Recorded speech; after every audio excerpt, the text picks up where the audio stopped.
ಹೀರೆಕಾಯಿ ಬಜ್ಜಿ ಮಾಡುವ ವಿಧಾನ. ಮೊದಲಿಗೆ ಹೀರೆಕಾಯಿಯನ್ನು ತೆಗೆದುಕೊಳ್ಳಬೇಕು. ಅದಕ್ಕೆ ಬೇಕಾಗುವ ಸಾಮಗ್ರಿಗಳು: 1 ಕಪ್ ಕಡಲೆ ಹಿಟ್ಟು, ಅಜ್ವಾನ, ಸೋಡಾ ಪುಡಿ, ಖಾರದ ಪುಡಿ, ಉಪ್ಪು, ಕೊತ್ತಂಬರಿ.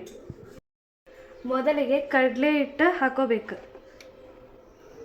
ನಮ್ಗೆ ಎಷ್ಟು ಬೇಕೋ ಅಷ್ಟು ಕಡಲೆ ಹಿಟ್ಟು ಹಾಕೋಬೇಕು.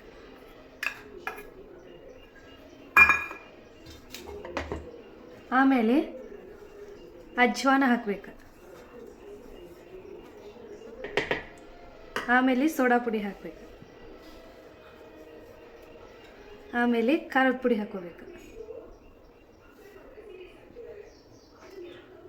ಆಮೇಲೆ ರುಚಿಗೆ ತಕ್ಕಷ್ಟು ಉಪ್ಪು ಹಾಕೋಬೇಕು.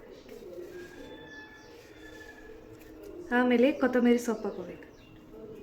ಹಾಕಿ ಚಂದಾಗ ಕಲಿಸ್ಬೇಕು. ಸ್ವಲ್ಪ ಹಿಟ್ಟು ಗಟ್ಟಿಯಾಗ ಆಗಂಗೆ ಕಲಿಸ್ಬೇಕು.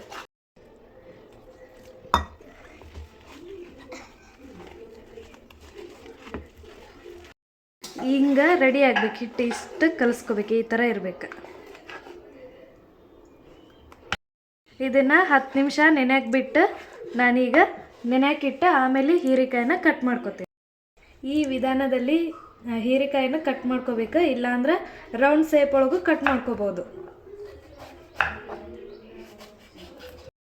ಈಗ ನೋಡ್ರಿ 10 ನಿಮಿಷ ಆತಿದ್ದು ನೆನೆಸಿಟ್ಟು ಹಿಂಗಾಗೈತಿದೆ. ಈಗ ಒಂದು ಬಾಣಲಿಗೆ ಎಣ್ಣೆ ಹಾಕ್ಕೊಂಡು ನಾನು ಈಗ ಒಂದೊಂದಾಗಿ ಬಿಡ್ತೀನಿ ಅದ್ರ ಬಜ್ಜಿ.